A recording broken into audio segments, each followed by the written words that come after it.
سلامونه دوستان، یو ځل بیا مو هرکلی کوم. زه فرمان الله ریحان یم.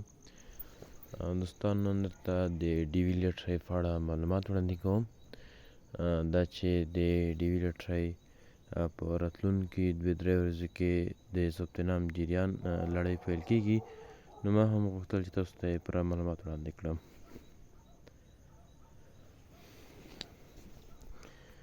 راځو دوستانو، لومړی د ډي وي لټرۍ په اړه یو څه معلومات.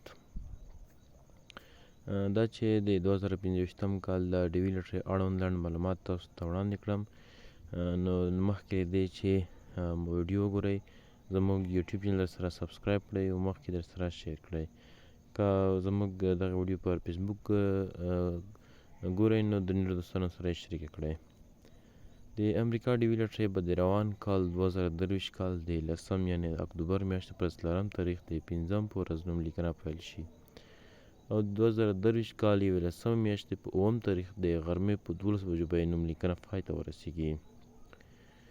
ټوټل به نوملیکنه 23 ورځې وخت ونیسي. دا لټرۍ به د 2025 کال لپاره وي او نتیجه به 2024 کال د 15 میاشتې پر 10 نیټه اعلان شي،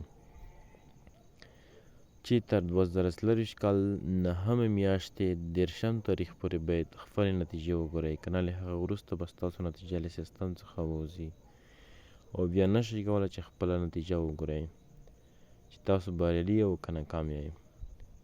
ټوټل 15,000 کسان امریکا ته د تګ چانس لري. ممکن له 15,000 کسانو ډېرو نفرو ته لټرۍ وخیږي، خو ټول کسان به نه بیول کېږي او صرف 15,000 کسان امریکا ته رسیږي. د لاندې هیوادونو وګړي ورته نوملیکنه نشي کولی. بدبختانه ځینې هیوادونه دي چې هغه ثبت نام نشي کولی، خو زموږ ګران هیواد افغانستان پکې شامل دی. البته موږ ورته کولی شو.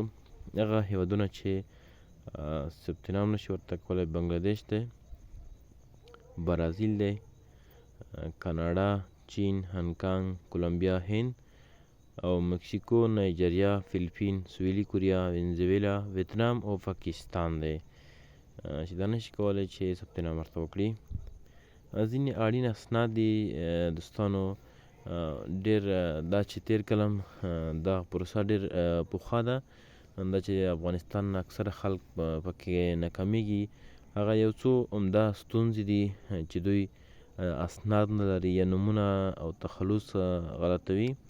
هغه د زیږون کوم تاریخ چې دی هغه یا هغه عکس ایډیټ عکس چې دی هغه نه ښکوي. نو اړین اسناد چې دی نوم دی، تخلص، د زیږیدو هیواد، ښار، عکس ایډیټ چې دی دا 600 کې، موقعیت، د تلیفون شمیره، ایمیل ادرس دا مهم دي. دا پاسپورټ یا تذکره دا ډېر مهم دي. کوشش وکړئ چې یو ځل ثبت نام وکړئ. اکثره دوستان دي یو څو ځوارې ثبت نام کوي، په کال کې فقط یو ځل ثبت نام کېږي. که دوهم ځل ثبت نام وکړو تاسو له سیستم څخه بهر کېږئ او نوملیکنه مو چې ده هغه منفي نتیجه ښیي.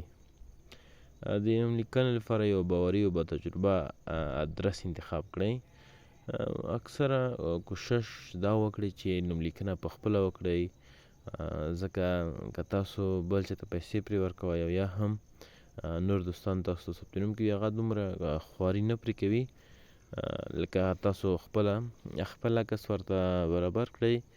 بیا هم یوه د یادونه کوم، د ویډیو په منځ کې دا خبره باید وکړم.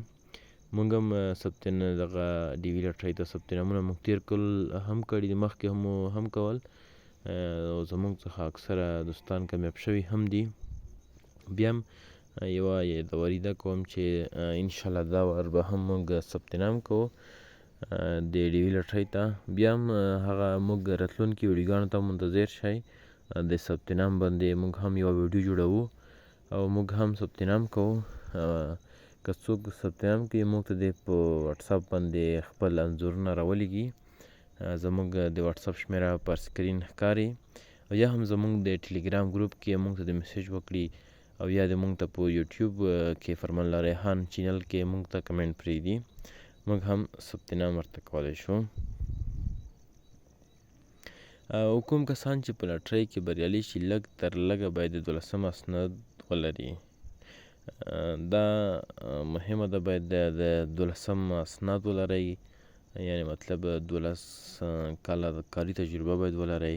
کله چې تاسو کامیاب شئ تاسو ته بیا هلته هغه کومه پروسه چې ده او تاسو نه هلته یوه انټرویو اخلي. انټرویو کې تاسو ته بیا اسانتیاوې رامنځته کېږي.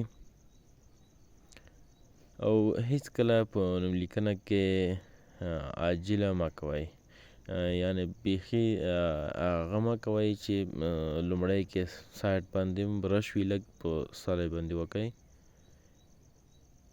او د نوملیکنې لپاره کافي وخت لرئ تاسو، یعنی بیخي تلوار مه کوئ، صبر وکړئ.